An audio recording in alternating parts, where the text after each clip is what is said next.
I am moving up in the world. Thanks to modern technological advances, I will now be able to heat my food up with the power of microwaves. I have here in my possession the Mainstays 0.7 cubic foot microwave oven straight from Wally World, and that's right, it's the Wally World brand. I walked out the door with this bad boy for $49 plus tax, which seemed pretty cheap to me. But then again, I'm no microwave economist. The box it came in seemed to be moderately sturdy, corrugated cardboard, and although I could tell it had been tossed and kicked around a little bit, it seemed to have stood up well. A few of the dents and bumps and scratches on the corners and edges actually appealed to me in some strange way. I was a little reluctant to open the thing and find the shiny new unscathed microwave within. Sturdy staples and tough packing tape held the whole box together, and while there were a couple of what seemed to be exhaust ports on the side of the box, I knew I would need a serious and unforgiving tool to breach its calloused exterior. I found an assault knife in my art supply drawer and carefully went at it, applying the tip with just enough pressure to not damage the precious contents within. I sliced open the seam straight down the middle. The utmost finesse was required. I made a few more careful cuts along the sides to fully release the top flaps. I felt like a surgeon, and at last the time had come. I liked the box, but I needed to see what was inside. What could it be? What secrets would this box hold? I plopped it over, and lo and behold, there was a 0.7 cubic foot Mainstays microwave. Would you look at that? Oh, sorry, it was upside down, but wow, all shiny, black, slick.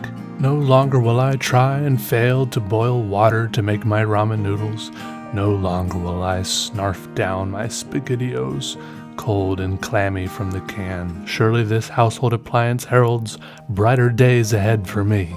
I quickly took care of what little assembly was required and sat back to breathe and to soak in all the various features. Indeed, Lil Jon may turn down 4 watts, but I don't think I could be convinced to turn down any of the 700 watts this puppy pumps out. Truly an impressive number. I don't think I could count that high in one sitting. Off to the side, there's a little control panel with various buttons to press. There's a little number pad like you might expect, but also a few quick select buttons so that if you know what you're cooking, the microwave can know as well. Things like popcorn, potato, kitchen timer, pizza, beverage, dinner plate. I'm not sure why anyone would microwave a dinner plate or a kitchen timer. Those don't seem terribly edible, but this is America, after all.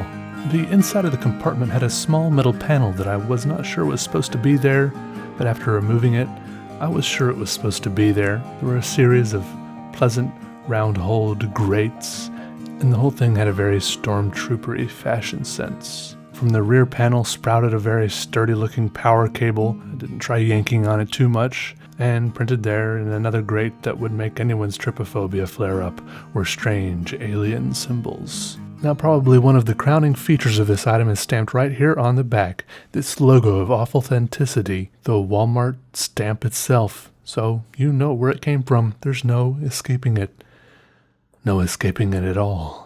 But anyways, then I decided that was enough gawking and prodding at the poor thing, and it was time to plug it in and take it for a test run. Now, it was only appropriate, I thought, to try it out on one of my favorite culinary delights. That's right, just a good old can of SpaghettiOs. Unfortunately, I didn't know that every time before in my whole life I had ever bought SpaghettiOs, I had been buying SpaghettiOs with meatballs or SpaghettiOs with sliced franks, and this time the forces of nature and my own destiny had shifted against me, and I had bought a can of regular SpaghettiOs. Oh, if I only knew what acrid tastes awaited my tongue in the near future. But I didn't know. So I popped the can in there, pressed potato, and mashed start. Immediately a whole buttload of incredible, amazing, invisible magic that the mind of man cannot fully comprehend started happening inside that little black box. I had no way of really knowing this, but I knew my food was getting warmer, and my tummy rumbled in anticipation. After 2 long minutes as slow as Christmas, I decided to stop it and to go ahead and pull out the SpaghettiOs to see how they were, and to inevitably eat them, no matter how they were. The microwave had worked. The can was a little bit warm, and the tomatoey smell of the SpaghettiOs hit me square in the face. I started digging around the SpaghettiOs a little bit, looking for the familiar meatballs or Frank slices, or, well, sometimes I do get the raviolios or whatever they're called. And I thought maybe they're just way down at the bottom and something about heating it up in the microwave has really made them all sink down there, so I'll just start digging in. And I'm no quitter. That whole can of just partially warmed tomatoey pasta was gonna be in my belly down to the very last spaghetti-o. Oh, even if attempting this did make me realize once and for all that even if just because it's what I'm more used to, and maybe because I like it with meatballs or sliced franks, I really do just like eating the SpaghettiOs cold out of the can in front of my computer, watching some weird nonsense video on YouTube. Sometimes it's just better that way.